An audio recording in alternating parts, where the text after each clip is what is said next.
Welcome back to the Poker Model Hand Breakdown, everyone. I'm going to put some pieces together for you guys today. I'm going to show you how some of the concepts we've been talking about, like qualifying your hand and getting into pots and just knowing how to play it all the way to the river, it kind of like adds up today. Because not every hand is going to start the same way or end the same way. But I think today gives a good example of why using these qualification systems will always allow you to kind of know where you're at. So I have 9-3, which is a very poor starting hand, 48,000 chips. I'm in the small blind, which means I've already invested 600, and the big blind is 1,200. So I have 40 big blinds, medium stack. So you've probably heard this a lot. That's what we have to do at the beginning of every hand. We have to kind of know where we're at.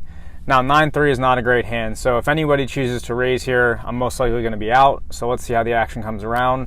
All right, so there's actually just a call from the cutoff of 1,200, and there's another call from the button of 1,200.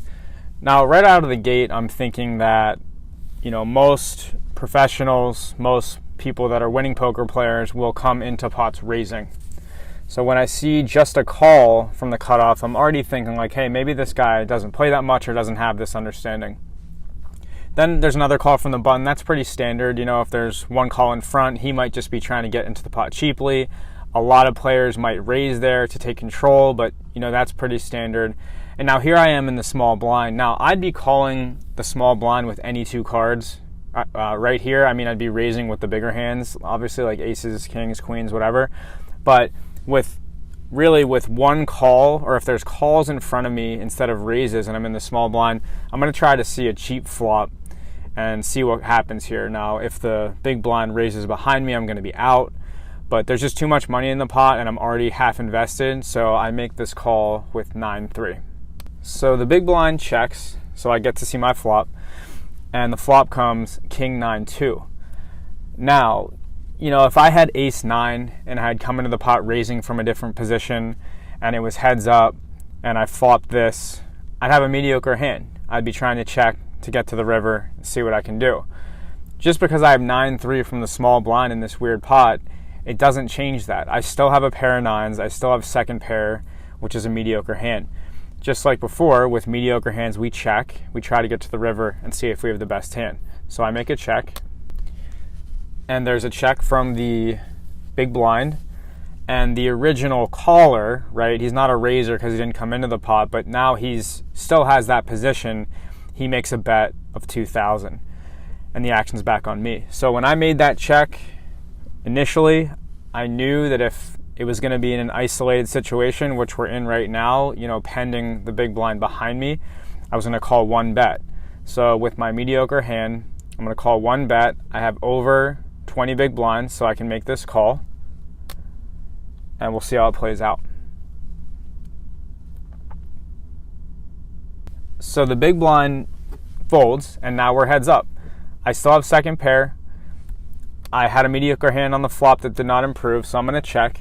And then again, just like with any other hand where we were in this position, we would either be facing a second bet, which shows a lot of strength, which I would typically fold here if I have a mediocre hand, or we're going to get a check from our opponent, and then we're going to see a river where we could potentially make a river blocker bet.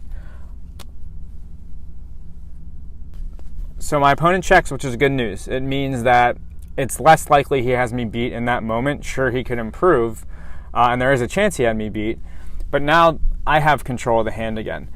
So I choose to make a river blocker bet with my mediocre hand, even though an ace of spades came, which is a card that can hurt me if he had a random ace. I still choose to make a river blocker bet, which is about 1/3 the size of the pot, and this bet allows me to just kind of be done with the hand. He's either going to fold and I'm going to win, he's going to call and I have the opportunity to win, and I'll find out if I was ahead or behind, or he's going to raise, and then in that case I'll know, 9 out of 10 times that I didn't have the best hand. So I make this river blocker bet, and my opponent folds and I win a nice pot. So really the most important thing to take away from this too is it doesn't necessarily matter what your two cards are at the beginning of the hand. It doesn't sometimes even matter where you're sitting or how you got to where you're going to be. You're going to flop good hands with 9-3, you're going to flop bad hands, and you're going to flop mediocre hands. just like you're going to do those 3 qualifications with pocket aces.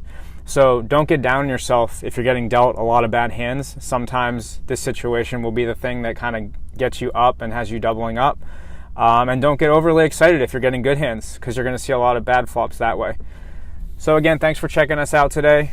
If you have any questions, let us know. We appreciate you listening, and we'll talk to you on the next one. As always, thank you for joining us for another episode of the Poker Model Hand Breakdown. For more training tools and Texas Hold'em advice, subscribe to our YouTube channel or pay us a visit at thepokermodel.com to see our weekly articles, bi-weekly podcasts, and other episodes of the Poker Model Hand Breakdown. Until next time.